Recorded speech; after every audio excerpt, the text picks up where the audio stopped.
Ikaw nga, mama mo. Yung nanal sa ilong, parang tayo ng kambing eh.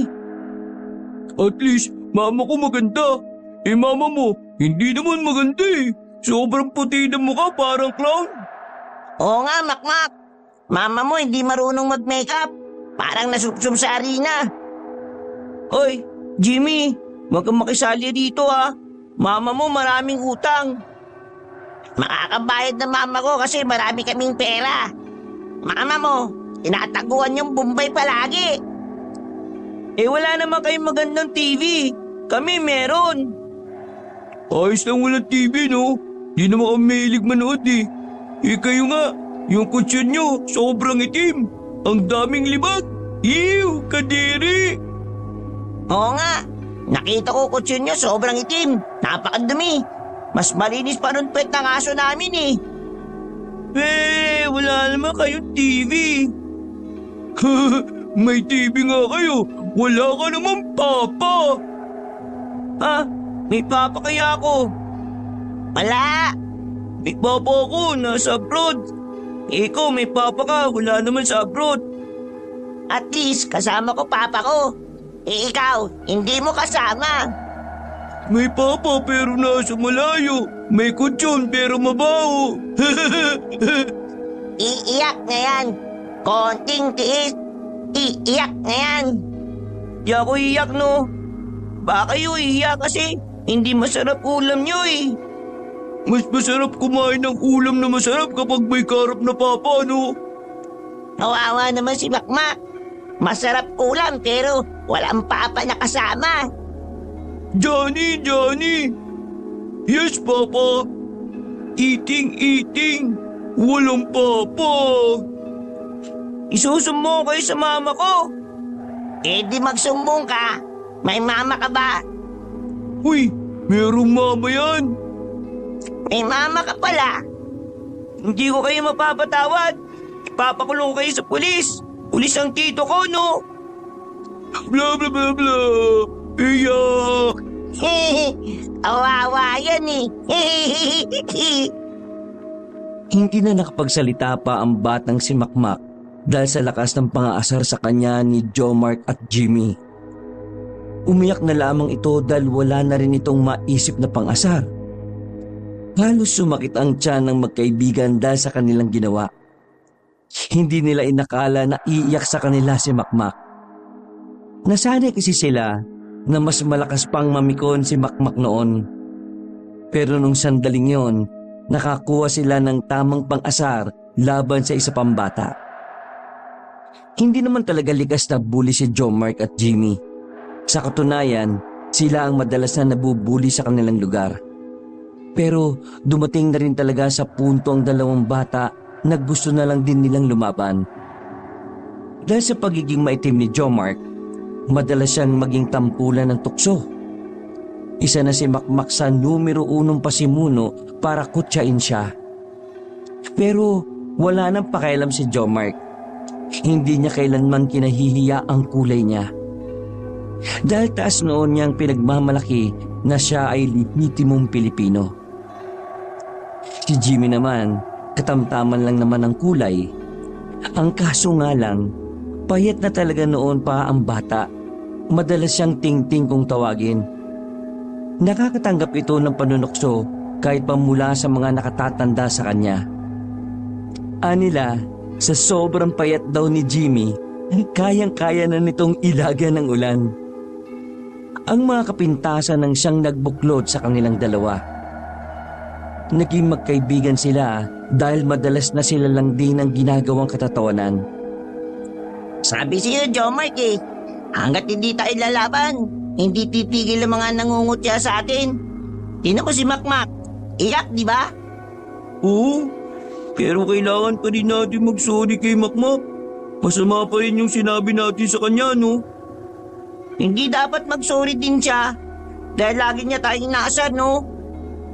Ay naku, yan na lang nga natin siya. Basta tayo, kinuha lang natin yung dapat. Nang sa ganun eh, hindi na niya tayo guluhin pa, no? O sige. Jomart, uwi muna ako sa amin ha. Magagabi na rin eh. Baka hanapin na ako ni Mama. Ako rin, Uwi muna. Makakakutusan na naman ako ng kuya ko eh. Nag-apir pa ang dalawang bata bago tuluyang umalis. Kailan lang nakakilala ang dalawa. Pero dahil sa mga kaparehong interes ay madaling naging malapit sa isa't isa si Jimmy at Jomark.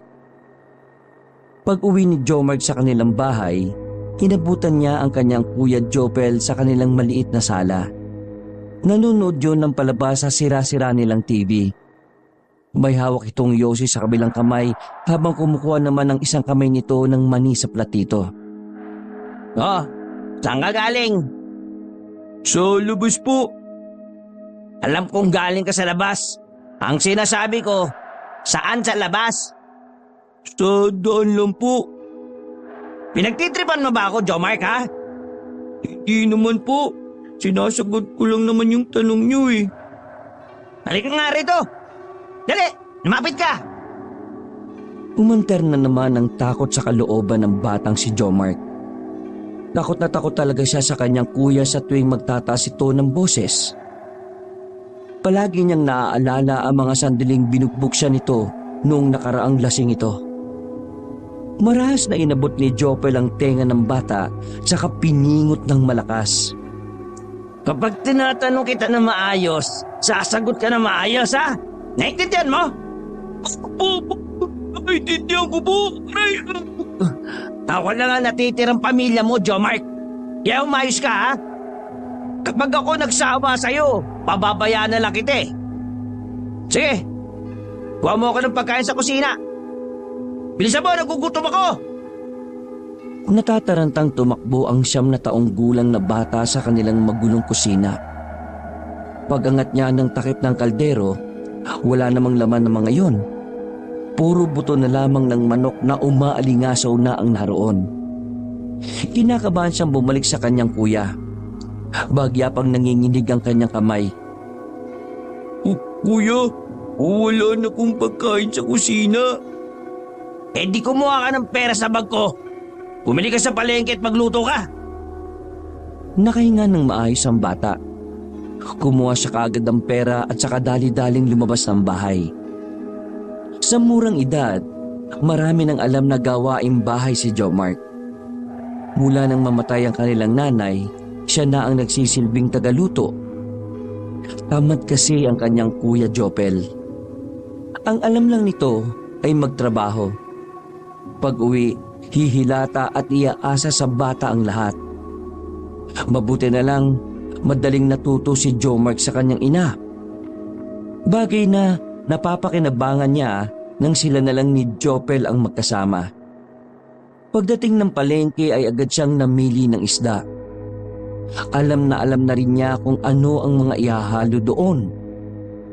Pagkatapos mamili, napadaan siya sa tindahan ng mga laruan. Nakita niya roon ang isang kotse-kotsihan na matagal na niyang pinapangarap. Sumilay ang ngiti ni Jomark habang nakatingin doon. Pero nawala na lang ang kanyang ngiti nang biglang makarinig ng boses ng matanda. Lumingin siya sa kanyang likuran. Kita niya ang matandang lalaki na merong tungkod. Maputi na ang buhok, balbas at bigote nito. Makahulugan ang mga mata nito, na parang marami itong inililihim. Gusto mo ba niyan, iha? Opo, pero sino naman po kayo? Tawagin mo na lang akong Tatalino. Tatalino? Oo, tama ka. Tatalino. Matutulungan niyo ba ako na makuha yung laruan na yan? Hindi. Bakit kayo nagtatanong kung gusto ko yun wala naman po pala kayo may tutulong? Bakit? Masama bang magtanong? Hindi naman po. O iyo naman pala eh. May kailangan po pa kayo sa akin? Bakit niyo po ako kinakausap? Ngumiti ang matandang lalaki kay Jomark ng malapad. Ang mga mata nito ay tila nagsasabi ng kahiwagaan. Hindi maintindihan ni Jomark ang ngiting yon dahil sa siya ay bata pa lamang.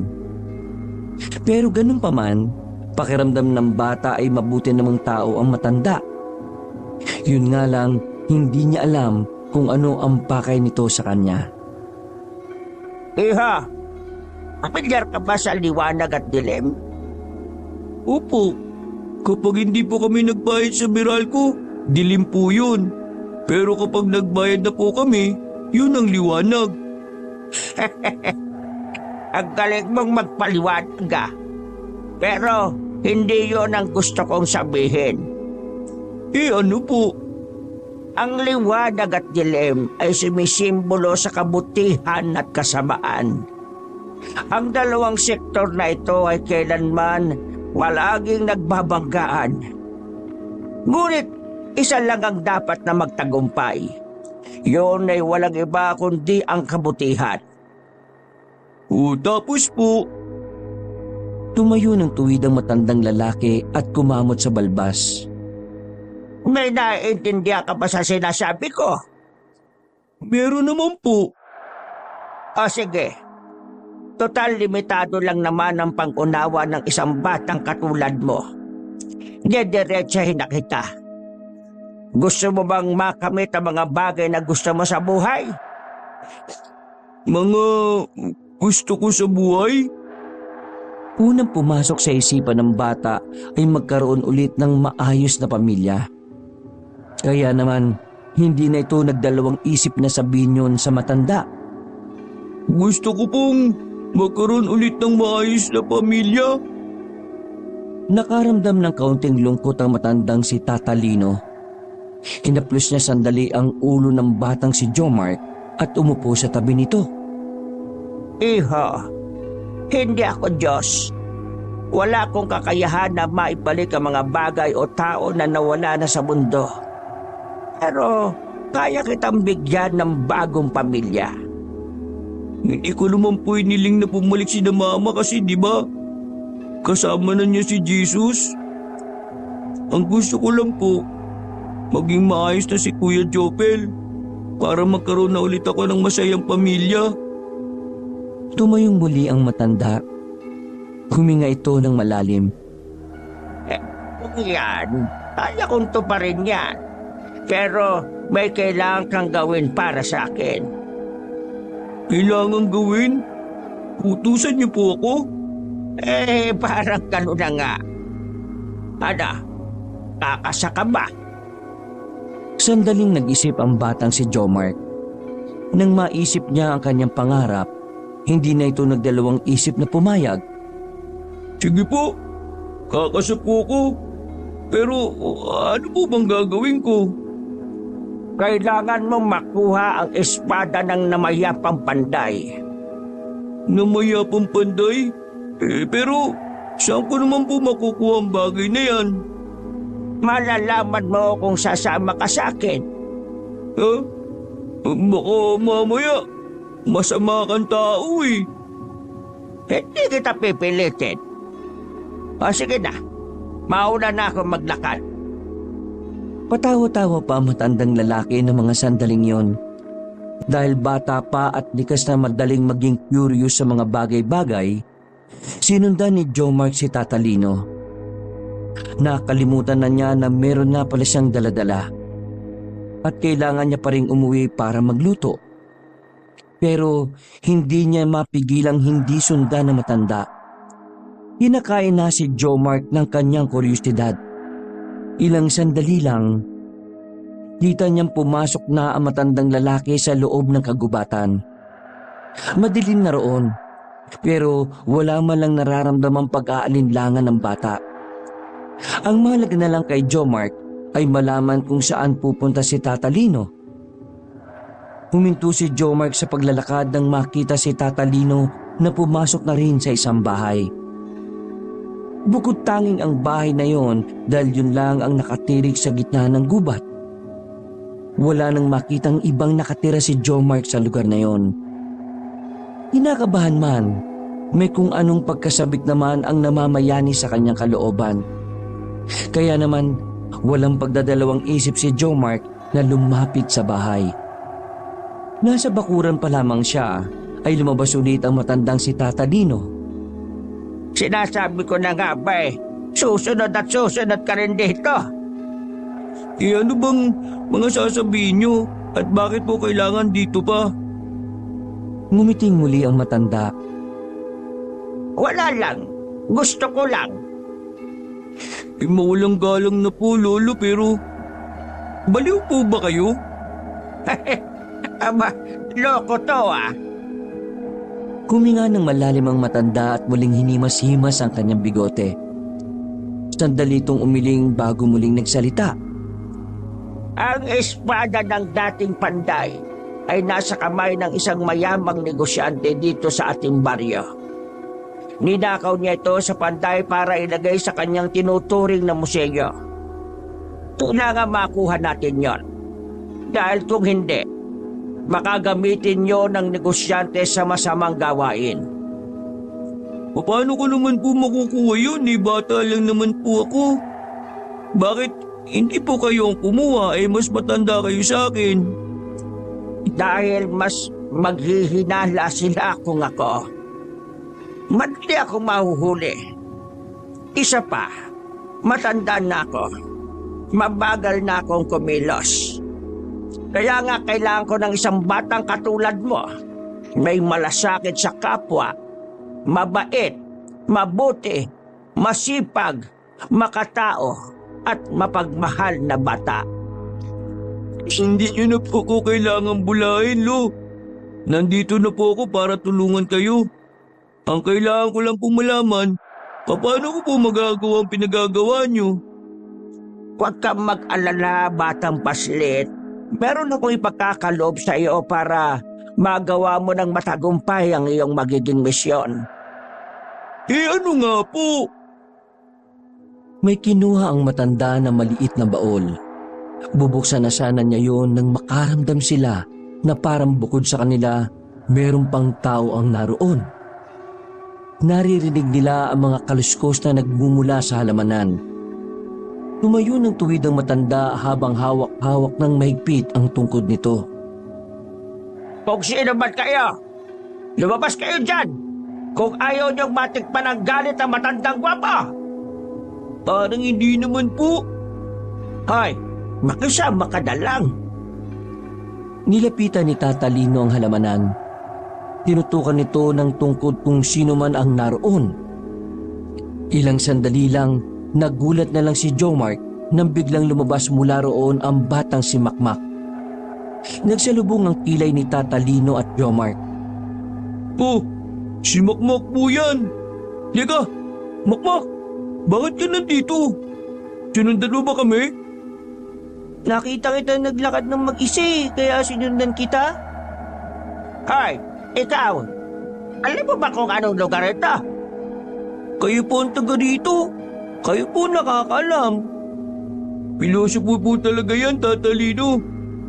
Masama rin pong ugali. Ganun ba? E di, humanda ka ngayon sa akin. Hindi man lang nakitaan ni Tata Lino ng takot ang batang si Makmak. Seryoso lang itong nakatingin sa kanila. Narinig ko po ang lahat ng pinag-usapan ninyo. Gusto ko rin pong hanapin ang espada ng Panday katulad ni Jomart. Aha! Isang batang may mabangis na mukha pero may pagkukusa. Teka, sigurado ka ba kakayanin mo? Opo, kakayanin ko po. Mas magaling po ako kay Jomart eh. Kung ganon, ikaw at ikaw ay magiging magkasama.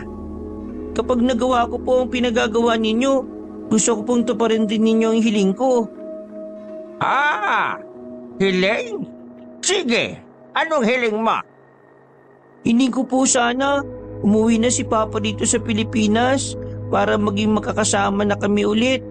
Inaasar kasi nila akong walang papa eh. Napahimas na naman sa balbas ang matandang si Tata Lino. Oy, sige. Akong bahala sa hiling mo. Paano? Sisimulan ko na ang pagbibigay ng maaari niyong magamit para makuha ang espada ng... Nasama rin ako! Ay, Diyos ko, Angelo! Ano ba yan? Nagulat si Tata Lino at Jomart nang lumabas din mula sa halamanan si Jimmy. Pero masaya si Jomart dahil kasama niya rin ang kanyang kaibigan. Oh, bakit ka nandito? Ikaw kaya, bakit ka rin nandito? Sinundan ko si Jomart. Sinundan din kita. Mapihira namang mga bata ito, oh. Ang sakit nyo sa box. Pero hindi bale. Mas marami, mas maganda. Gusto ko din pong sumama para makuha ang espada ng panday. Pero tuparin nyo rin po sana yung hiling ko. Sige. Ano ba yung hiling mo? Hiling ko sana magkaroon na ng maayos na trabaho ang mama ko. Biglang tumalo na matandang si Tatalino sa ibabaw ng lamesa at parang siraulong tumingala sa itaas. Nakalahad pa ang mga kamay nito sa ere. Diyos ko! Ang mga batang ito ay mahal ang kanilang mga pamilya. Kaya naman, tulungan niyo silang mapagtagumpayan ang misyon na aking ibibigay. Tatalino, ano bang nasa loob ng baul na yan? Bumaba ang matanda at saka binuksan ng baul. Bago ko ito ipagkaloob sa inyo, nais ko lamang sabihin sa inyo kung ano ang dahilan at bakit kailangan nating makuha ang espada ng dating panday. Huminga ng malalim ang matandang lalaki at saka umiling sandali. Nakatingin lang ito sa ibaba na parang nalulungkot. Ang espada ng panday ang siyang sandata na makakapatay sa pinuno ng mga aswang. Tama kayo sa narinig. Ang mga aswang ang makakalaban natin. Ang mga aswang ay nagbabalak ng maghasik ng kagunduhan sa ating probinsya. Sasakupin nila ang bawat baryo. Bababangi sila. Nakakatakot. Kumakain sila ng tao. Pumapas lang din sila ng mga batang katulad ninyo. Nakatanga at walang emosyon ng tatlo habang nakatingin kay Tatalino. Nagsalubong naman ang kilay na matanda. Nagtataka kung bakit wala man lang reaksyon ng tatlo kahit sinabi na niya kung ano ang makakaharap nila. Teka. Hindi ba kayo natatakot sa aswang? Hindi po. Lagi po namin napapanood sa Magandang Gabi Bayan yan eh. Iba ang totoong aswang kumpara sa palabas. Pero hindi bale. Ang mahalaga mukha kayong matapang. Pero ito ang tatandaan ninyo. Ang aswang ay mabangis. Wala silang sasantuhin. Kaya bago pa sila makapanggulo, kailangan makuha na natin ang espada ng panday. Kailangan yung pumasok sa mansyon ni Don Swangit. Swangit po talaga pangalan niya? Huwag ka nang magtanong. Basta hindi siya gwapo. Naglakad ang matanda palapit sa kanila. May hawak-hawak na ito sa palad nito. Tanggapin niyo mga agimat na ito. Ang kulay pula ay ibibigay ko sa iyo, Jomart. Ikaw ang magiging leader sa inyong tatlo. Itong kulay asul naman ay ibibigay ko sa iyo. Anong pangalan? Jimmy po. Asul lang sa iyo, Kimi. Jimmy po. Ito namang kulay dilaw ay sa iyo ko ibibigay. Makmak po. O sige, makmak. Iyon na ito. Huminga ng sobrang lalim ang matanda at bumuga ng hangin sa harapan ng tatlong bata. Amoy na amoy ng tatlo ang pagiging bulok ng bagang ni Tatalino. Iyon na lamang ang natitirak mong agimat. Gagana mga yan sa oras na malagay ang buhay nyo sa panganib. Gamitin nyo sa tama ang mga agimat na yan. Hindi ang gagana kung sa kasamaan nyo gagamitin. Tatalino, kailan kami magsisimula? Bukas ng gabi. Kailangan nyo nang makuha ang espada ng panday. Kaya isuot nyo na mga kwintas na yan ngayon. Sabay-sabay na isinuot nila Jomart ang kwintas na may pendant na bato. Nakangiti pa sila nang akalain na kulang magkaroon ng ganon. Ang hindi nila alam, isang mabigat na misyon ang kanilang tinanggap. Tawa ng tawa naman si Tatalino dahil sa wakas may makakatulong na rin sa kanya para makuha ang dapat makuha kay Don Swangit. Naglalakad na pabalik ang tatlo nang biglang huminto si Jomark at Jimmy. Sabay nilang tinitigan si Makmak na parabang hinuhusgahan nila ito. Sabihin mo nga sa akin. Kaya mo ko sinundan kanina kasi may bala kang makasama, no? Wala. Napaisip lang naman ako kung bakit ka pupunta sa gubat. Kung ganun, bakit ka pa nakisali sa amin? Kahit kaming dalawa lang ni Jimmy, ayos na kami. Para matupad ang hiling ko. Para hindi nyo na ako asarin na walang papa. Parang matanda na kung magbuntong hininga si Jomark. Ganon din si Jimmy. Dinibdib mo pala talaga yun? Pasaran lang naman natin yun eh. Kahit na, gusto ko pa rin umuwi si papa kasi wala na akong makakasamang magulang. Uy, huwag kang umiyak dito. Nasa gubat pa tayo, uy. Baka marinig ka ng aswang. Tinakpan ni Jimmy ang bibig ni Makmak. Mga ilang sandali lang, narinig nilang tila may mabangis na hayop na umaangil mula sa kung saan. Sabay-sabay na umupo ang tatlong bata. Nakikiramdam sila sa kanilang paligid. Ano yun? Aswang na yata yun eh. Anong gagawin natin? Huwag kayo maingay ha. Tingnan natin kung ano makikita natin. Nanatili lang na nakaupo ang tatlo sa gilid ng mga halamanan. Dahan-dahan silang sumilip nang maramdaman nilang merong naglalakad. Naglalaki ang mga mata ng tatlo nang mapansin na may isang nilalang na mahaba ang hita at braso. Maliit ang ulo at merong malapad na pakpak. Naglalakad yun na parang merong hinahanap. Pabulong na nag-usap-usap ang tatlong bata. Anong klaseng nilalang yan? Parang aswang nga. Aswang nga yan. Di ba ganun yung sa TV? Naramdaman na lamang ng tatlong bata na parang bagyang uminit ang suot nilang kwintas. Sinyalis yun na nasa panganib ang kanilang buhay. Ang galing! Gumagana na ang agimat. Anong magaling dun? Ibig sabihin lang nun, pwede tayo mapahamak. Kailangan na natin umalis dito. Hindi natin kakalabanin yan. May ubo ka ba sa utak? Wala tayong dalang sakdata, no? Kung ayaw nyo, ako ang lalaban. Uy, huwag ka nga pabida-bida dyan. Kita mo ng aswang yan, kakalabanin mo mag-isa. Saka na tayo lumaban sa aswang kapag nakausap na ulit natin si Tata Lino. Kailangan natin humingi ng sandatas na kanya, no? Hinintay na lamang nilang makalis ang aswang na yon. Nang tuluyan na yung makalayo, inakala nilang makakaligtas na sila. Pero hindi pa man sila nakakalayo, ay bigla na lang dumating ang aswang. Humarang yon sa kanilang daraanan. Binuka pa nito ang pakpak para mas lalo silang makadaan. Yan na nga ba sinasabi ko sa inyo eh. Joe Mike, leader ka diba? Anong gagawin natin? Anong gagawin? Hindi tumakbo! Nagilaan pa ng mga damit at short ang tatlo para lang makipag-unahan sa takbo. Lumipad naman ng aswang sa ere habang sinusundan sila. Pagbagsak ng aswang sa kanilang harapan, nakuha na nito si Makmak. Dinakma ng aswang si Makmak sa damit at saka itinaas sa ere. Sa puntong yon, saka pa lamang nakaramdam ng takot ang mga bata. Pero hindi nagpatinag si Jomark. Hoy! Bitiwan mo yung kasama namin! Mawa ka dyan! Walang papa yan!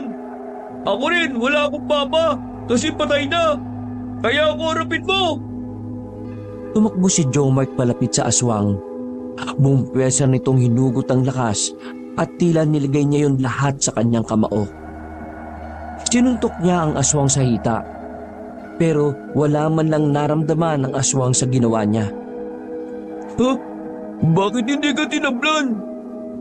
Anong tatablan? Ang hina-hina ng suntok mo. Ganun pa man, hindi sumuko si Jomark. Hinawakan niya ang kwintas. Pagsuntok niya ulit, dito na naramdaman ng aswang ang sakit. Napitiwan nito si Makmak. Takang-taka ang aswang kung papaanong mabigat ang kamao ni Jomark. Samantalang ang bata-bata pa nito. Ang isang suntok mo, nasaktan siya. Gumana na yata yung agimat. Hala, nagalit yata siya oh. Takbo! Muli silang tumakbo paalis. Pero sa pagkakataong yon, hindi na pangkaraniwan ang kanilang bilis. Gumagana na kasi ang agimat. Kaya naman, nagkakaroon na ng kaibang lakas ang tatlong bata. Kapag lumilingon sila sa kanilang likuran, ay nakikita pa rin nila ang aswang na nakasunod sa kanila. Hindi sila humihinto sa pagtakbo hanggang sa makalabas na sila ng kagubatan. Nasa gitna na sila ng kalsada ng mga sandaling yon. Buong akala nila ay ligtas na sila sa lugar na yon dahil medyo may liwanag na. Pero nagkamali ang tatlong bata. Sunundan pa rin sila hanggang sa kalsada. Lumapag ang aswang sa harapan nila at marahan na isinara ang mga pakpak. Umangil ito ng nakakatakot. Parang gigil na gigil. Tila gutom na gutom at natatakam na silang makain. Ako naman ang lalaban dyan. Hindi na natin yan kaya. Katapusan na ba natin? Makmak, total katapusan na natin. Gusto ko humingi ng sorry sa ginawa namin sa iyo ha. Ako rin. Sorry na, Makmak. Sorry din kasi lagi ko kayong kinukutya dati. Naghawak-hawak na lamang ng kamay ang tatlong bata. Pinikitan nila ang kanilang mata at tuluyang tinanggap ang kanilang magiging katapusan. Pero bago makalapit sa kanila ang aswang, nagulat na lamang sila nang biglang dumating si Tata Lino. Gamit lamang ang tungkod nitong sanga ng puno, pinagpapapalo nito ang aswang. Walang nagawa ang aswang sa sunod-sunod na paghataw ni Tata Lino. Nakaramdam naman ng paghanga ang tatlong bata. Nakangangalang at parang nanunood lang ng pelikula.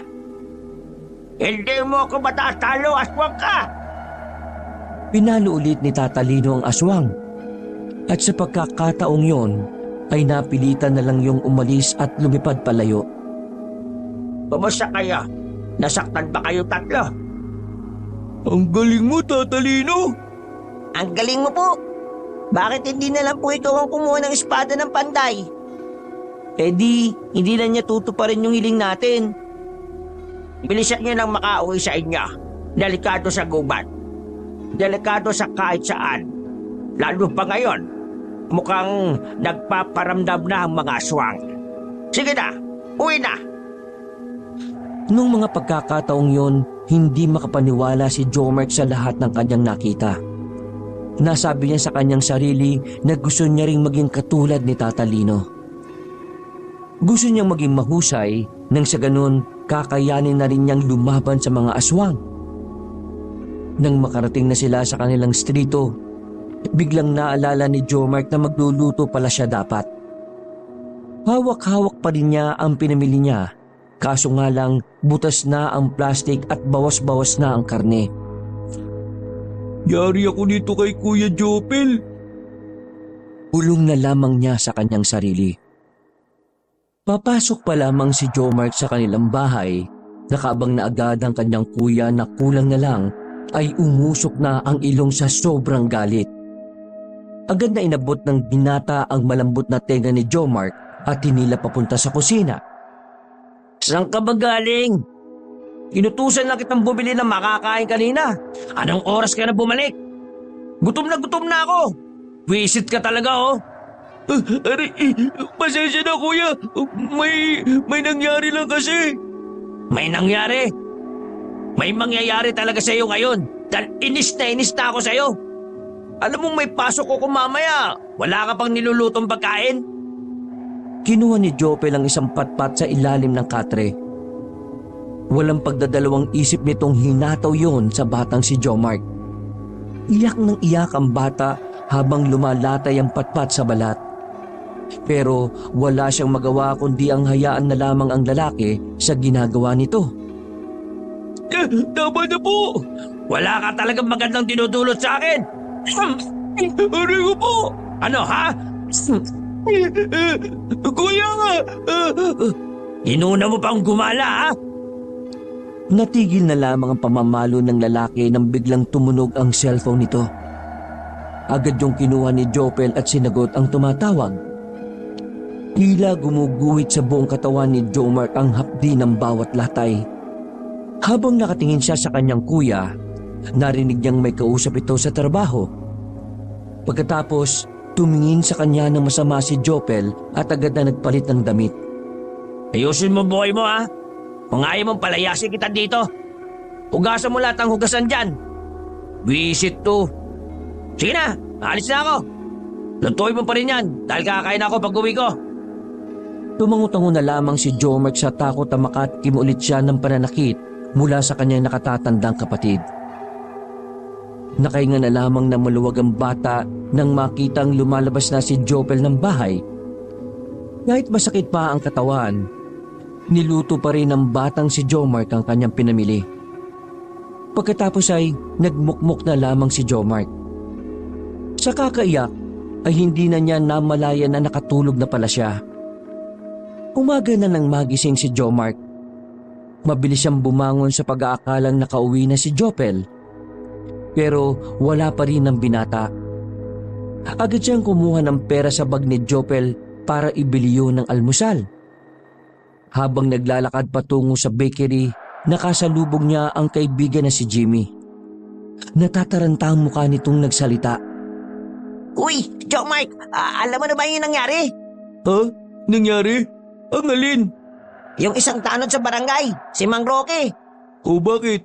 Anong nangyari kay Mang Roque? Hindi siya, yung anak niya. Ha? Anong nangyari sa anak niya? Inaswang raw kagabi. Winakwak daw ang tiyan, kinuha yung bata. Tapos, namatay yung nanay.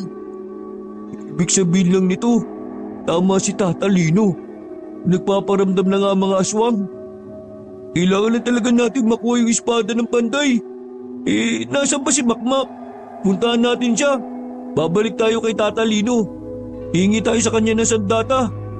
Kukunin na natin ang espada ng panday mamayang gabi. Agad-agad na tumakbo ang dalawang bata patungo sa kinaroroonan ni Makmak. Pagdating nila roon, naabutan nila si Makmak na pinapalo ng ina nito. Nakaramdam ng awa si Jomark at Jimmy. Kaya naman, kahit na natatakot sila, ay hindi sila nagdalawang isip na lumapit at tawatin ng ginang. Aling Emma, tama na po yan. Kawawa naman po si Makmak. Aba, sino ka namang kulay uling ka? Bakit ka nakikialam dito? Umalis kayo rito! Hindi po tama ang ginagawa niyo eh. Hindi po dapat kayo nananakit ng bata. Kawawa naman po si Makmak. Hindi ko kailangan ng opinion ninyo. Umalis kayo rito! Baka pati kayong dalawa'y paluin ka! Makmak, halika na. Hayaan mo na yung mama mong pangit na yan. Hinila ng dalawa si Makmak. Wala namang nagawa si Aling Emma. Dali-dali silang tumakbo palabas ng bakuran. Nang makalayo, ay saka lamang sila huminto sa gilid ng kalsada. Bakit nyo ginawa to? Kasi kaibigan ka namin. Oh, huwag kang iiyak ha. May gagawin pa tayo mamayang gabi. Alam mo na ba, may biktima na yung aswang. Ang mabuti pa, pumunta na lang tayo kay Tata Lino. Mabilis na nagtungo ang tatlong bata sa kinaroroonan na matanda. Saktong-sakto naman na naabutan nila si Tata Lino na nakatunganga lamang sa kung saan. Napukaw lang ang atensyon nito nang lumapit na sila Jomark. Inilapag ng matanda ang iniinom na tsaa sa lamesa. Lumapad agad ang ngiti nito. Tata Lino, nabaltaan niyo na ba yung tungkol sa biktima ng aswang? May buntis na inatake ang aswang. Oo, kumalma lang kayo mga bupwit. Huwag kayong mag-alala. Hindi ako mangmang sa mga nangyayari. Tata Lino, kukunin na ba namin mamaya yung espada ng panday? Paano namin kukunin? May ibibigay ka bang sandata sa amin? Tumawa ng mahina ang matandang lalaki. Muli itong umupo sa lamesa at kalmadong sumipol-sipol. Tirador, Tirador?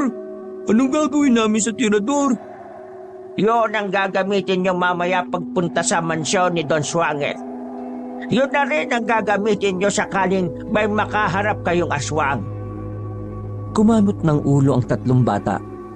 Hindi sila makapaniwala na yun pala ang ibibigay sa kanila na matanda. Ang tumatakbo kasi sa isipan nila Jomart ay makakahawak na sila ng baril. Pero dahil masyado pa nga silang bata, tirador na lang muna ang magagamit nila. Ngunit hindi basta-basta ang tirador ay papagamit ko sa inyo. At dahil ang mga magiging bala doon ay binabad sa bawang at asin. Akala namin magandang sandata magagamit namin, hindi pala. Sayang. Iiling-iling ang tatlong bata. Pero wala rin naman silang nagawa kundi ang tanggapin na lamang ang ginawang tirador ni Tata Lino. Mabilis na lumipas ang mga oras. Sumapit na rin ang kinagabihan. Hindi na nagsayang ng sandali ang tatlong bata. Dala ang tigi-isang bag na may laman na kung ano-ano ay lumarga na rin sila. Buo ang loob nila Jomart. Walang kaalam-alam ang mga ito kung ano ang dadatnan nila sa mansyon. Ang tanging nasa isipan lang nila ay mahanap ang espada ng panday. Ano bang klaseng mapa ito? Di ko naman maintindihan. Ako na nga, hindi ka kasi nag-aral ng maayos eh.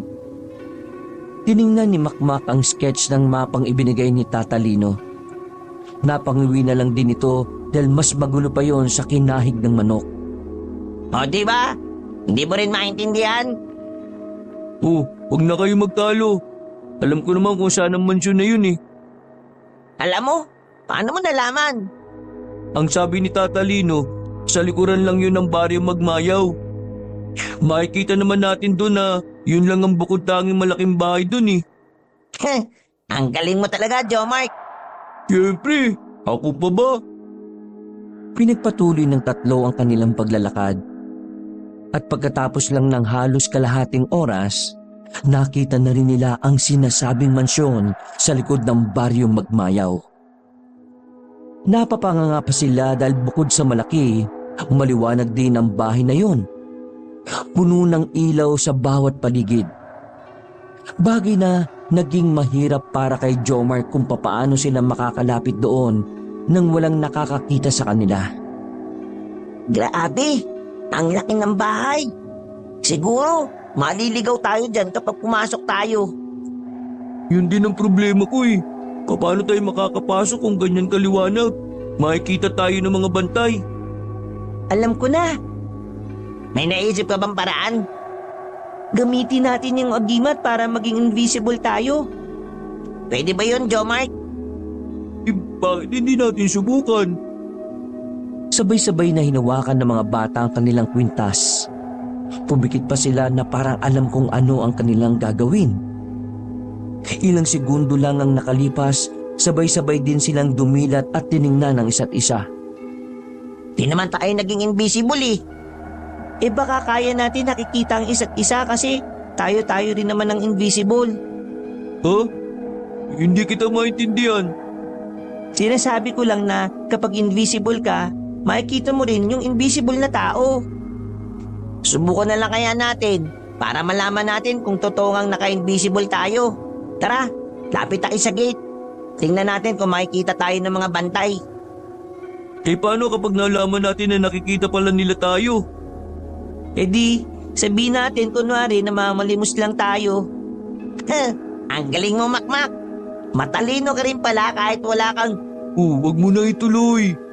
Tara na, lumapit na tayo. Kaswal lang na naglakad ang tatlong bata. Nagkunwari sila ng mga batang parang walang kamuwang-muwang. Pero ang totoo, iisa lang ang tumatakbo sa utak nila. Ang espada ng panday. Nang makalapit na sa tapat ng gate, hindi man lang sila tiningnan ng dalawang gwardyang nasa gilid. Kaya nung una, akala nila ay totoong hindi sila nakikita. Nang papasok na sila ng gate, bigla na lang sumigaw ang isang lalaking gwardya. Ay, mga batang dugyot!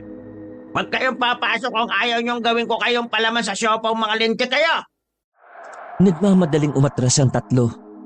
Napapailing na lamang sila dahil hindi naman pala gumagana ang kanilang pagiging invisible. Hindi naman tayo naging invisible eh. Peke naman yata itong agimat na bigay ni Tata Lino. Ay nako, Paano tayo makakapasok nito? Eh kung tumakbo na lang tayo ng mabilis papasok, Baliw ka ba? Tingin mo hindi tayo habulin ng dalawang yan? May naisip na akong paraan. Nakikita niyo yung sasakyan na yun? Tiradurin natin yun hanggang sa mabasag na yung salamin. Kapag narinig ng dalawang gwardiya yun, tsak, lalapit sila ron. Pagkakataon na natin para makapasok tayo sa loob. nag-appear pa silang tatlo dahil sa naisip ni Jomart na paraan. Muli silang pumweso sa di kalayuan. Nilabas na nila ang kani-kanilang tirador. Kumuha sila ng bato sa gilid-gilid at saka sinimulang patamaan ng sasakyan sa gilid. Nakakailang bira pa lamang sila ay nabasag na agad ang salamin ng sasakyan. Kagaya ng inaasahan ng mga bata, umalis sa gate ang dalawang gwardya. Hindi na nagsayang pa ng sandali sila Jomart. Nagmamadali na silang tumakbo palapit sa gate. Habang abala ang mga gwardya sa paghahanap kung sino ang bumasag ng salamin, nakapasok na sila sa loob ng bakuran ng mansyon.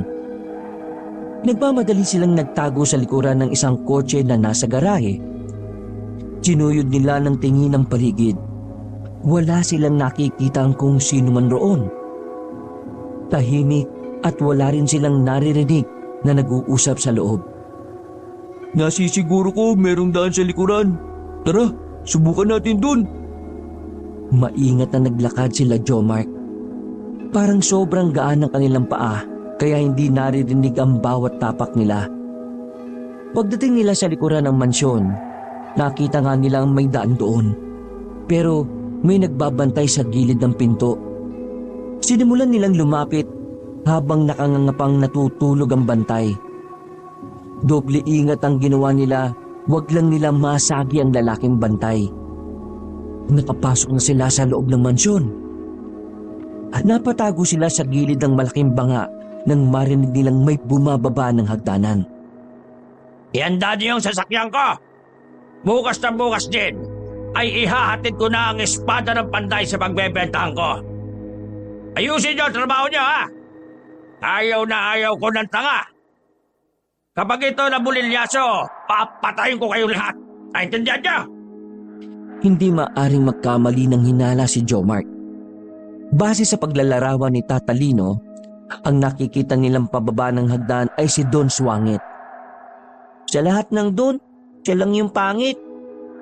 Kaya nga suwangit eh. Nanahimik na sila nang makitang naglakad ang Don sa sala. Palihim nilang sinundan yun. Medyo nakainom ang Don kaya hindi ito mapagmasid sa paligid. Masyado itong kampante dahil nasa sariling mansyon naman siya. Kailangan natin siyang sundan. Kutob ko, pupuntahan niya yung espada ng panday. Parang mga daga ang tatlong bata habang gumagapang. Sa kakasunod nila, nakita nilang pumasok sa loob ng isang silidang Don. Maswerte namang hindi yun nakasarado.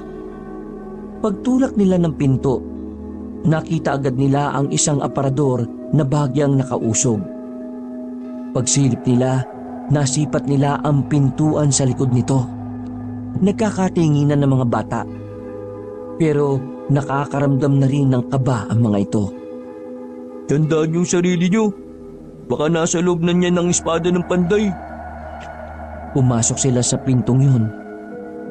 Nasa loob sila ng parang tunnel. Kalaunan, meron na naman silang nadaanan na silid. Pagsilip nila sa loob, kita nila si Don Swangit na kinukuha ang isang espada sa loob ng parihabang salamin. Nanlalaki ang mata ni Jomart dahil sa magkahalong pagkasabik at kaba. Pero mas lalong nagulat si Jomart nang makita niya kung sino ang kasama ng Don sa loob.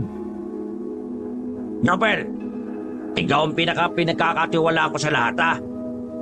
Alam mo kung gaano kahalaga itong espada na ito. Ikaw ang papatay sa mga aswang. Kaya marami ang nagtatakang kumuha nito. Bukas ng gabi, kung sakaling mamatay ako at kunin ito, gawin mo ang lahat para mabawi ito. Malaki-laking pera ang mawawala sa akin kapag nabulilyaso tayong bukas. Masusunod o, Don Swangit. Hindi makapaniwala ang batang si Jomart nang makita niya ang kanyang kuya na naroon. Gulong-gulo ang kanyang utak sa mga pagkakataon na yon. Maging ang kanyang dalawang kaibigan ay hindi rin maintindihan kung ano ang nangyayari. Jomart, bakit kausap ni Don Swangit yung kuya mo? Tatay niyo ba si Don Swangit? Kaya pala pare-pareho kayong Manahimik ka nga. Hindi ko alam kung bakit magkasama sila. Pero masama ang pakiramdam ko. Kaya kailangan na muna natin magtago. Hintayin na lang natin sila makaalis. Gumilid ang tatlong bata. Halos 5 minuto lang silang naghintay sa labas. Mga ilang sandali lang, nagtaka sila nang si Jopel na lamang ang nakita nilang lumabas ng pinto. Napansin nila ang hawak-hawak nitong mahabang bagay na nakatakip lang ng mahabang tela. Uy, ano yung dala ng kuya mo? Teka, yun yung espada ng panday ah. Nakita nila ang paglitaw ng hawakan ng espada. Kaya naman hindi na nagdalawang isip pa si Jomart na harangin ang kanyang kuya. Gulat na gulat ang binatang si Jopel nang lumitaw si Jomart kasama ang 2 bata. Napatigil yon at nanlalaki ang mga mata. Habang si Jomart ay ibinuka pa ang mga kamay para hindi makadaan si Jopel. Hoy, Jomart! Anong ginagawa mo ritong siraulo ka? Bakit ka nandito? Ikaw ang dapat kong tanungin ng ganyan, kuya. Bakit ka nandito? Bakit kayo magkausap ni Don Swangit? At saka, bakit mo hawak-hawak ang bagay na yan, ha? Yan ba yung espada ng dating panday? Paano mo nalaman ang tungkol dyan? Nakikinig ka siguro kapag may kausap ako sa cellphone, ano? Kasi, kailangan din namin yan, kuya. Bigay mo sa amin yan. Anong ibigay? Kung sipahin kita dyan, nang malaman mo kung anong sinasabi mo. Ano bang gagawin mo dyan? Gagamitin mo ba yan laban sa mga aswang? Pinagsasabi mo. Umalis na nga kayo sa daraanan ko. Baka pagsisipahin ko kayo dyan. Ibigay mo sa amin yan, kuya. Malapit nang lumusob ang mga aswang. Maraming mapapahama kapag hindi namin naibigay yan kay Tata Lino. Tigilan mo nga ako. Ito ang makakapagpayaman sa akin. Kaya wag mo kong inuutusan na ibigay ito sa'yo. Tatagayin ko kayo nito. Nagkatinginan ng 3 bata. Batid nilang malabong ibigay sa kanila ng binata ang espadang yon, kaya naman hindi na nagdalawang isip pa si Jomart. Lumapit siya sa kuya niya. Walang ano-ano, bigla niyang sinuntok ang binata sa pagitan ng mga hita nito. Dahil rektang-rekta sa itlog ang kamao ng bata, namilipit sa sakit si Jopel. Napasandal na lamang ito sa pader. Nang magkaroon ng pagkakataon sila Jomart, ay inagaw nila agad ang espada. May kabigatan ng espada kaya tulong-tulong silang 3 sa pagbubuhat. Buisit ka, Jomart! Ibigay mo sa akin yan! Pasensya ka na, kuya. Pero mas kailangan ito ng maraming tao kaysa sa'yo. Oo nga po. Kung gusto niyo pong yumaman, magsikap po kayo. Hindi yung magiging makasarili kayo. Isa ka pang bata ka. Kapag ako nakalapit sa inyo, pag-uuntugin ko kayo. Pasensya ka na lang. Kasi hindi ka makakalapit. Napakasakit kasi ang mapayagan eh. Kuya, alis na kami, ha. Pasensya ka na kung lagi kitang binibigyan ng sakit ng ulo. Kapag nagkita na tayo sa bahay, tatanggapin ko ang parusa ko. Sa ngayon, uunahin ko po muna maraming tao. Dahil paparating na po ang mga aswang eh. Sige kuya, paalam na. Hoy, teka lang. Akin na yan, Bridget! Wala nang nagawa pa ang binatang si Jopel lang tuluyan ng tumakbo ang 3. Buong akala nila Jomart ay magiging maayos na ang lahat kapag nasa kanila na ang espada. Pero hindi nila alam na may nakaabang pala sa kanilang kamalasan. Sa may gate, naroon ang ilang tauhan ni Don Swangit. Nakatumpok ang mga yon kaya alam nilang malabong makadaan sila roon. Malas naman, oh. Sino ba may balat sa pet sa inyo, ha? Wala akong balat sa puwet ha. Tayo sa puwet, pwede ba? Ew, baho. Wala rin naman akong balat sa puwet eh. Bakit kayo sa akin nakatingin? Nagtago na muna ang 3 sa halamanan.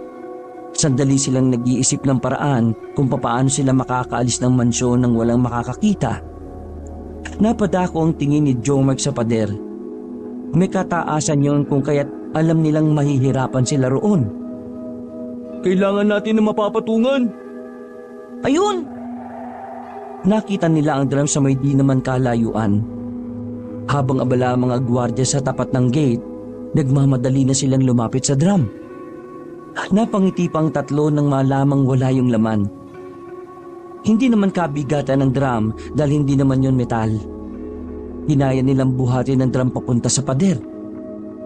Wala na silang sinayang na pagkakataon. Nauna nang sumampa si Jimmy, sumunod naman si Makmak. Nang lumingon si Jomark sa gate, nanlaki ang kanyang mga mata nang mapagtanto na nakatingin pala sa kanya ang mga naroon. Ikaw yata may balat sa pit, Jomark eh. Nakita ka nila oh. Bilisan mo! Nagmamadaling umakyat sa drum ang batang si Jomark. Hinila na siya ng 2 paakyat. Muntikan pang mahablot si Jomark ng mga gwardya. Buti na lang ay nakatawid na sila sa kabila. Buhat-buhat nila ang espada ng panday ay dumaan sila sa madilim na parte ng kalsada. Nagawa nilang mailigaw ang mga humahabol sa kanila. Nang makakuha ng tamang pagkakataon para makapagpahinga, tumigil sila sa gilid. Hingal na hingal ang 3 bata. Laylay ang kanilang dila at pawis na pawis ang buong katawan. Munti ka na tayo dun. Sana tayo dadaan. Natandaan niyo pa ba? Bahala na. Hindi ko na rin alam eh. Makalipas lang ang halos 10 minutong pagpapahinga, napagdesisyonan na nilang umalis para maibigay na kay Tata Lino ang espada. Ang kaso nga lang, nasa kalagitnaan pa lang sila ng kagubatan ay naramdaman na nilang tila mayroong sumusunod sa kanila. Wala silang kaalam-alam na ang espada ng panday ay umaakit ng mga nilalang nakaaway ng aswang. Napatigil ang 3 nang marinig na ang hiyawan ng mga aswang. Sa mga pagkakataong yon, batid na ni Jomark na maaring yun na ang katapusan nila. Ipinagdarasal na lamang nito na sana magkaroon ng isang himala. Ramdam niyo na ba? Yung mga aswang? Oo.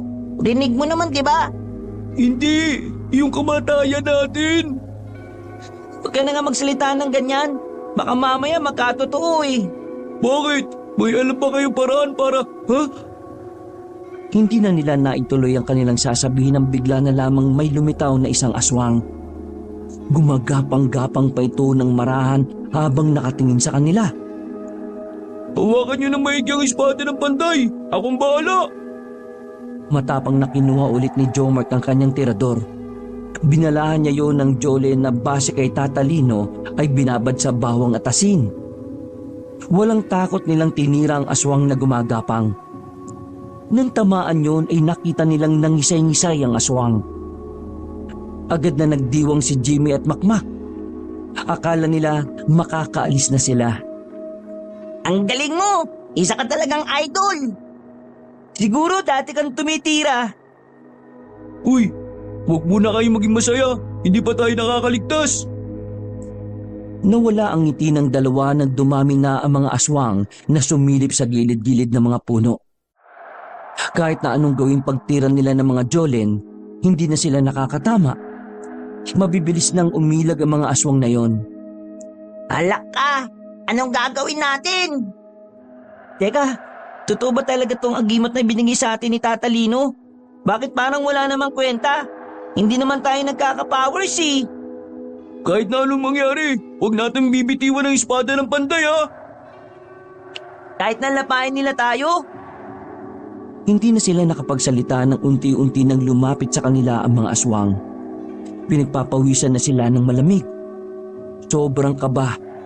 Parang maiihi na rin si Jimmy. Tata Lino! Tulong! Napapikit na lamang si Jomark at ang 2 niyang kaibigan. Buong akala nila ay makikita na nila ang anghel sa langit. Pero nagulat na lang sila nang makitang may matanda na sa kanilang harapan. Napatigil din ang mga aswang dahil doon. Hindi pa naman ako nahuhuli ng dating, hindi ba? Tila nagkislapan ng mata nila Jomark sa pagdating ng matandang lalaki.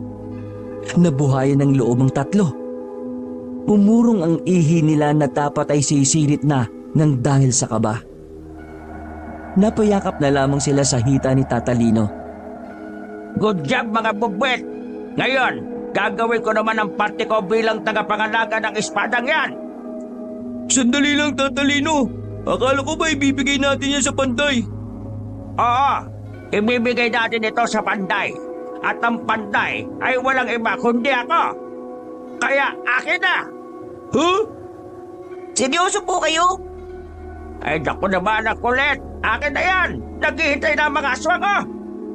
Inagaw na ni Tata Lino ang espada. Itinaas na niya yun sa ere.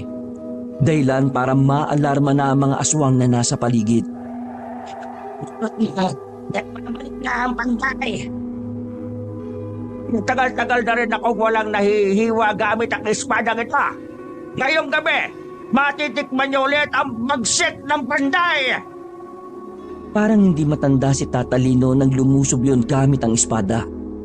Habang sila Jomart naman, napapanganga na lamang sa kanilang nakikita. Perpektong-perpekto ang sandaling yon. Malakas ang sinag ng buwan para masaksihan ang kagitingan ng Panday. Malawak din ang paligid. Kaya parang nanunood lamang ng palabas ang mga bata. Tulungan natin ang Panday! Pinagbababanat nila ang kani-kanilang mga tirador. Habang abala sa pakikipaglaban na matanda, sige naman sila sa pagtira sa mga aswang na nasa ibang direksyon. Ganyan nga mga bata! Pinapahagaan niyo ako ah! Dahil sa kakaibang lakas at galing ni Tata Lino, walang kahirap-hirap nitong pinabagsak ang mga kaharap na aswang. Habang ang iba naman ay nagmamadali ng makatakas at takot na takot. Ang galing niyo po, Tata Lino. Kayo ang Panday. Tata Lino, umatras na po ang mga aswang. Ano na po ang gagawin natin? Kailangan niyong umuwi. At ako naman, pupuntahan ko ang kanilang kuta. Nang sa ganun tuluyan na silang maglaho sa mundong ito. Huminga ng malalim si Tata Lino, habang ang tatlong bata naman ay may pagdududa pa rin kung siya nga ba talaga ang Panday. Tata Lino, magsabi ka nga po ng totoo. Tayo po ba talaga ang Panday? Kapag nagsinungaling, makakalmuranas. Hindi pa rin ako makapaniwala. Bakit hindi niyo naman po sinabi sa amin na kayo nga ang Panday? Diyos ko naman, mukha ba akong hindi mapagkakatiwalaan?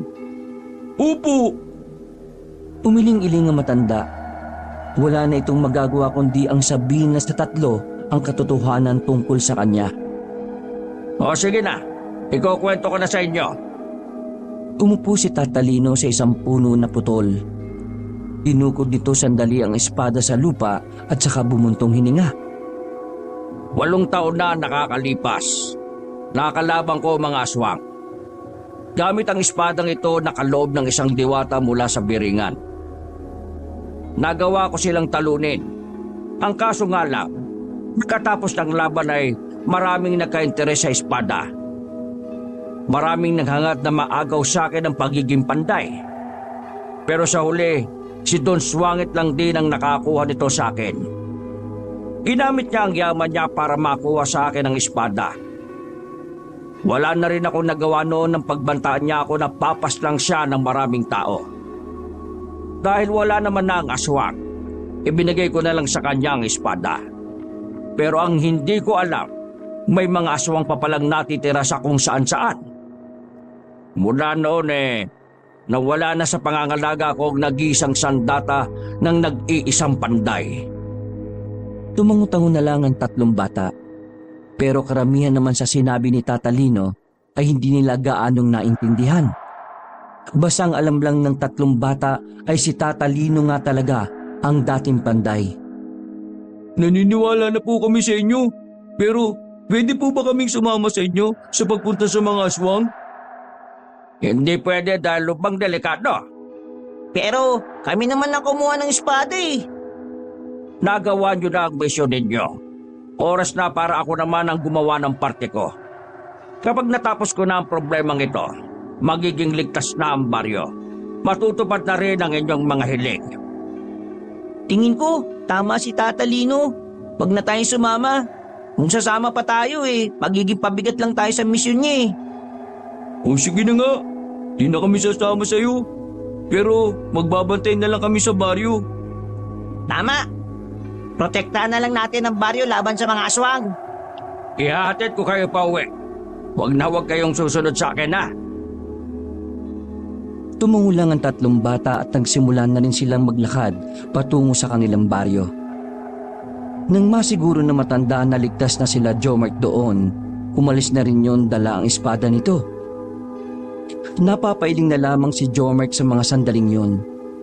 Sa totoo lang, gustong-gusto nilang samahan na matanda.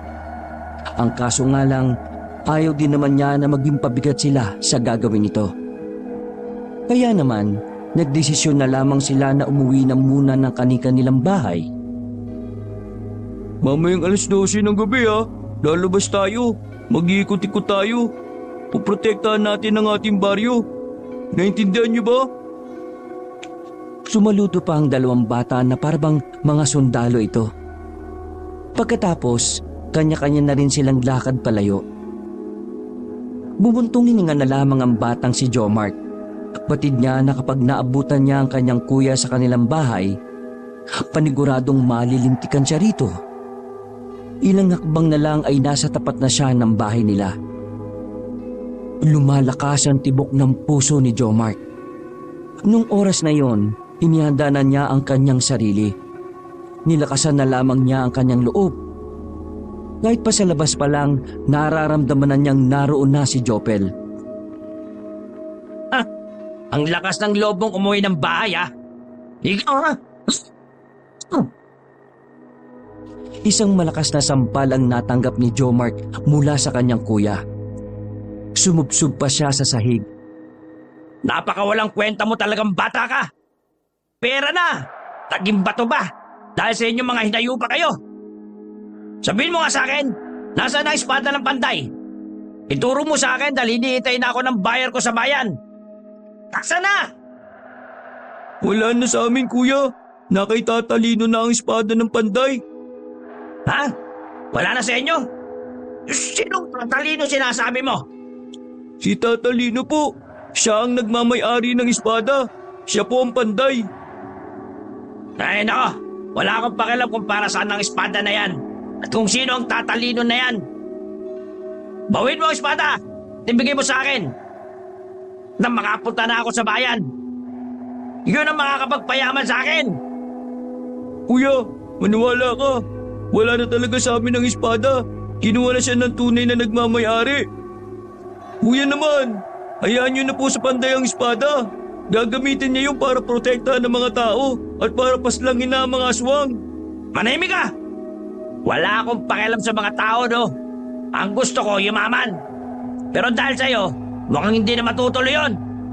Wisit ka. Kaya ngayon, ha? Matitikman mo ang galit ko. Halika! Aray ko, kuya, masakit po! Hinila ni Jopel ang bata palabas ng kanilang bahay. Nang nasa bakuran na sila ay kumuha ang binata ng 2x2. Nanginginig si Jomart nung oras na yon. Papaluin na sana siya ng kanyang kuya nang biglang dumating si Don Swangit na kasama ang mga tauhan nito. Nanlaki ang mata ni Jopel. Lalong-lalo na nang tutukan nito ng baril ng mga tauhan ng Don. Saan ang espada ng Panday? Sinapak ng Don si Jopel. Pagbagsak nito, agad na dumukot ng baril si Don Swangit at itinuto kay Jopel. Hindi mo itinuro kung saan. Ipupatpat sa ulo. Kinakabahan na si Jomart sa mga sandaling yon. Na baka yun na pala ang huling sandali na makakasama niya ang kanyang kuya. Kaya naman, Nasa akin, binenta ko na! nakatingin ng binata sa bata. Para bang sinasabi ni Jopel na huwag aaminin kahit na anong mangyari. Ganon, di mamatay ka na lang. Babarilin na sana ng Don si Jopel sa harapan ni Jomart, pero bigla na lang may mga sumulpot na aswang sa paligid. Pinaglalala pa ang mga tauhan ng Don. Nagkaroon ng putukan ng mga sandaling yun. Pagtingin ni Jomart, halos napapalibutan na sila ng mga aswang. Maging si Jopel ay napaupo na lang din sa lupa at walang magawa. Gulat na gulat ito ng isang iglap lang, malalagas agad ang mga kasama ng Don. Nakita ni Jomark na aatake na ang isang aswang kay Jopel, pero agad na binanat ng bata ang kanyang tirador. Binalaan niya yun ng Jolen at saka pinatama sa ulo ng aswang. Tara na kuya! Umalis na tayo! Sa pilitang hinila ni Jomark ang kanyang kuya. Dali-dali silang pumasok sa loob ng bahay at dumaan sa likuran. Habang ang Don naman wala nang nagawa kundi tanggapin na lamang ang kanyang kamatayan. Sabi ko naman sa'yo kuya aatake na ang aswang. Ang kulit mo kasi. Ako pa makulit ha. Sa likod ka na lang kuya. Ako bahala sa mga aswang. Yari sila sa tirador ko. Bigla na lamang naglabas ng baril ang binata. Tirador ang putik. Yabang nitong tukmol na to. Eto, baril oh. Binaril ni Jopel ang isang aswang na papalapit na sana sa kanila. Sinundan pa yun ng binata ng putok nang nasa kalsada na sila. Pagtingin nila sa paligid, nakakagulo na ang buong baryo. Naririnig na nila ang mga taong sumisigaw, umiiyak at humihingi ng tulong. Hoy, sabi mo nga sa akin, ano ba talaga nangyayari? Akala ko isa lang ang aswang na nakita ng mga tanod. Mahabang kwento kuya. Pero ayon sa panday na si Tata Lino, matagal ng balak ng mga aswang ang magasik ng lagim. Pero buti na lang, naibalik na namin ang espada ng panday sa kanya. Kaya hindi na tayo dapat mabahala. Wala akong pake. Basta pag natapos ng gulong to, ibalik mo sa akin ang espada. Huh? Bigla na lang may lumitaw na aswang sa gilid nila. Munti ka nang makalapit yung kay Jopel, buti na lang ay mabilis na tinira ni Jomark ng tirador. Tumingi ka kaya sa paligid kuya. Tumakbo na ang dalawa para maghanap ng pwedeng masasakyan paalis ng baryo. Hindi na rin kasi sila basta-basta makakalabas. Bawat kalsada sa daraanan nila may mga aswang nang nakatambay. Nagtago ang dalawa sa likuran ng poste nang makitang may mga aswang na nagkukumpulan sa ibabaw ng bubong. Kailangan pa naman nilang dumaan doon dahil sa direksyon na yon ang malapit na daan papunta sa terminal. Ang kaso nga lang, sa kagustuhan nilang makalagpas doon, agad naman silang nakita ng mga aswang na nasa likuran nila. Dinakma ng aswang ang batang si Jomark. Napitiwan na nito ang hawak-hawak na tirador. Kuya! Ang tanga talaga nito, buwisit. Binaril ni Jopel ang aswang na humihila sa bata. Mabuti na lang din ay asintado ito kaya agad din itong nabitiwan. Takot na tumakbo si Jomark palapit sa kanyang kuya. Kahit na nakawala siya sa isang aswang, napalibutan naman sila ng iba pa. Kainis talaga. Buwisit talaga. Hindi ako papayag na dito ako mamamatay. Kinalipit uli ni Jopel ang gatilyo. Ngunit sa kasamaang palad ay wala na pala itong bala. Dito na gumuho ang mundo ng binata. Ganun na rin si Jomark. Wala na. Kinis na tayo. Tata Lino! Ang magiting na panday! 15 segundo lang matapos sumigaw ni Jomark, biglang lumitaw ang isang matandang lalaki. Mabilis nitong inatake ang mga aswang. Walang kahirap-hirap nitong napatumba ang 4 na malapit sa kanya. Dahil sa pagdating ni Tata Lino, dumistansya ang mga aswang ng bahagya. Tila nag-alangan ang mga yun na lumapit. Pasensya na kung medyo late na naman. Inuna ko pa kasi mga nasa ibang parte ng baryo eh. Kapag napaslang ko na itong natitira, ang pinunong aswang na lamang ang kailangan kong iligpit. Napangisi si Jopel sa pinagsasabi ni Tata Lino. Tila nababaduyan ito kung papaano ito magsalita. Ah, ikaw pala yung panday na sinasabi nitong tiyanak kong kapatid ha? At ikaw naman ang naging daan para makabalik sa akin ang espada ko. Maraming salamat, binatang mainitin ang ulo. Pero bago tayo mag-usap, kailangan ko munang unahin ang mga salot na ito. Jomark, watch and burn! Tata Lino, watch and learn po yun! Pasikat, mali-mali naman. Ay, whatever! Pumorma na si Tatalino. Nang makakuha na ng tiyempo ay tumakbo ang matanda sa mga aswang. Sabay-sabay na umatake ang mga aswang sa kanya. Pero hindi ka panipaniwala na nagagawa nitong makailag. Sa katunayan, si Tatalino pa ang nagkakaroon ng kalamangan pagdating sa opensa. Bawat kasi malalapitan na matanda, bigla-bigla na lang din tumutumba at nangingisay.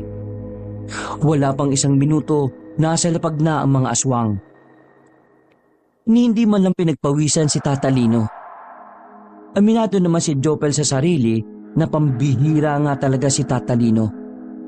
Habang si Jomark naman tuwang-tuwa at bilib na bilib sa mga kilos at galaw ni Tatalino. Pero nawala ang ngiti ng bata nang biglang dumating ang aswang na merong malapad na pakpak. Tatalino! Hindi na namalaya ni Tatalino na nasa likuran na pala niya ang tiktik. Hinalmot siya nito sa likuran. Pagkatapos ay hinawakan sa ulo at hinagis papunta sa gilid. Samantala, hinila naman niya si Jopel sa tabi para dumistansya roon. Sa murang kaisipan, naiintindihan kagad ni Jomark na sa pagkakataong yon, hindi na basta nakakalamang si Tatalino. Dahil kitang-kita na kakaiba na ang aswang na makakatapat nito. Ganun pa man, bumangon agad si Tatalino at nagawa pa nitong tumawa. Parang hindi man lang ito nasaktan. Masyado ka namang marahas. Hahanapin naman kita eh. Bakit kusa ka nagpakita? Pwes, maraming salamat dahil hindi na ako mahihirapan pa sa pag-aagilap. Yabang talaga ang potek. Ilang sandali pa, nakita na lamang nilang nagkakasugupaan na si Tatalino at ang tiktik. Hinagupit ni Tatalino ng espada ang tiktik. Kahit na dumaplis lang yon, kitang-kita ang epekto nito sa aswang. Dumistansya saglit ang mabangis na nilalang, pero hindi ito nagpatinag sa panday. Muling umatake ang nilalang. Mabilis ang ginawa nitong paglusob. Pero dahil sa lakas ng espada, tinamaan ulit ni Tatalino ang tiktik. Sa pagkakataong yon, naputol na ang kaliwang braso ng aswang. Hoy! Hindi ka sasantoy ng espada ng panday kahit na ikaw pa ang pinuno ng mga aswang. Kung ako sa iyo, ibigay mo na lang kusa ang ulo mo. Ha? Natigilan ang sinasabi ng matanda nang biglang nakaramdam ito ng pagkahilo.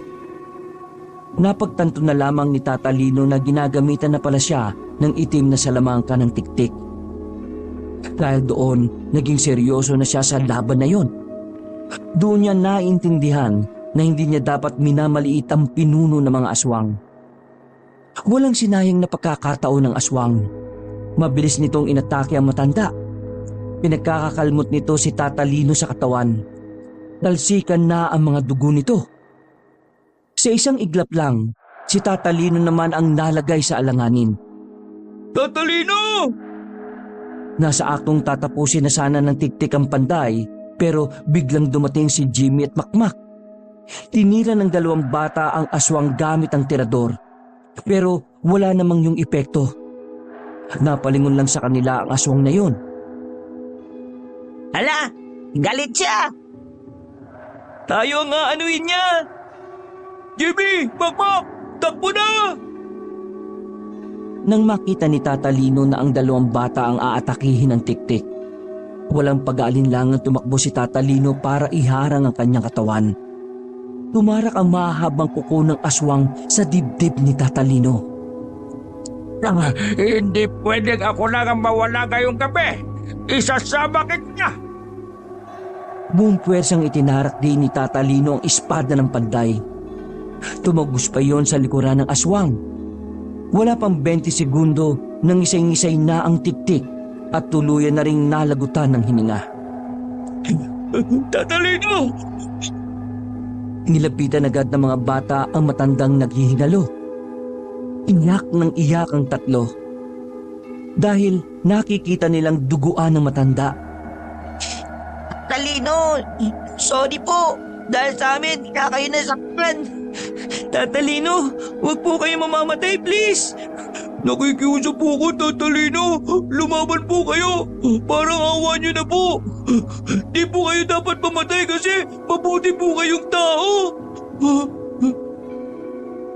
Kahit sumusukat umuubo na ng dugo ang matanda, nagpakita pa rin ito ng malapad ng ngiti. Isa-isa nitong hinaplos ang pisngi ng mga bata. Matanda na ako. Ito na lang din ang hinihintay ko. Ang matapos ang misyon na ito para ako ay makapagpahinga na rin. So Mark, Jimmy at Makmak, magpapakabait kayo palagi ha. Hindi po pwede. Huwag po kayo mamatay. Sa inyo po namin naramdaman ang pagmamahal ng isang ama at lolo. Pakiusap po. Kahit po, huwag niyo na pong tuparin ang hiling ko na itrato ako ni Kuya ng tama. Ako rin po. Kahit wag na po magkaroon ng magandang trabaho si Mama, basta mabuhay lang po kayo. Ako rin po, Tatalino. Huwag niyo na pong tuparin ang hiling ko. Kahit wag na pong umuwi si Papa, mabuhay lang po kayo. Tatalino, ang hiling na lang namin, mabuhay pa kayo. Tumulo na ang luha ni Tatalino. Magkahalong lungkot at saya ang nararamdaman nito. Mga anak, mas mahalaga ang kinabukasan niyo kaysa sa buhay ko. Kaya kapag nawala na ako, kakausapin ko ang Diyos na sana matupad ang inyong mga kahilingan para sa inyong mga sarili. Mawala man ako, pero mananatili ako sa puso ninyo. Uubo na lang ng malala si Tatalino. Kaunting sandali na lang ay malalagutan na ito ng hininga.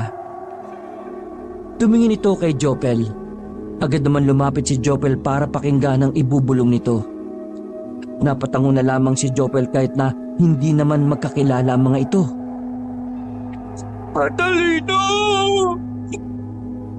Maya-maya pa, tuluyan na ngang namaalam si Tatalino sa kanilang apat. Bumuhos ang luha ng mga bata. Kahit na anong gawin nilang pagbuka ng mga mata, ay hindi na yun muli pang gumising. Kinabukasan, nahimasmasan na rin ng mga bata. Kahit na mga bata pa lamang, sinubukan ng mga ito na tanggapin ang mga nangyari. Naging matatag ang mga bata. Hanggang sa tuluyan ng mailibing si Tatalino, wala pa ring humpay ang luha nila Jomark. Dahil sa mga nangyari, tila nagbagong pananaw ng binatang si Jopel. Nang makita nito kung papaanong nahirapan si Jomark sa pagkawala ni Tatalino, saka lamang nito naintindihan na kailangan siya ni Jomark.